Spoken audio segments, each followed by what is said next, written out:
Od danas sve škole u opštini Paraćin prelaze na online nastavu, a ova odluka je doneta kao mera prevencije širenja zaraze virusom korone u školama zbog porasta broja COVID pozitivnih učenika i nastavnika. Na 11. vanrednoj sednici opštinskog štaba za vanredne situacije opštine Paraćin doneta je preporuka da se zbog trenutne epidemiološke situacije sve osnovne i srednje škole na teritoriji opštine Paraćin pređu na režim online nastave.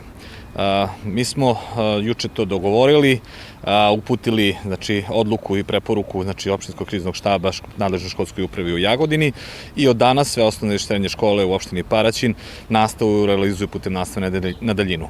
Ovo su preventivne mere jer stvarno imamo drastično veliko povećanje broja zaraženih učenika i zaposlenih ustanova obrazovanja i da bi jednostavno prekinuli ovaj trend morali smo da pribegnemo prelasku potpuno na online nastavu i nadamo se da će to uroditi plodom i da se za 2 nedelje broj zaraženih i da se drastično smanji.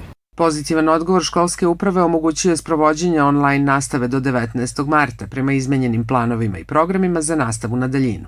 Ovaj model rada praktikovan je i u jeku epidemije pred kraj prošle godine i sprovodi se bez ikakvih smetnji.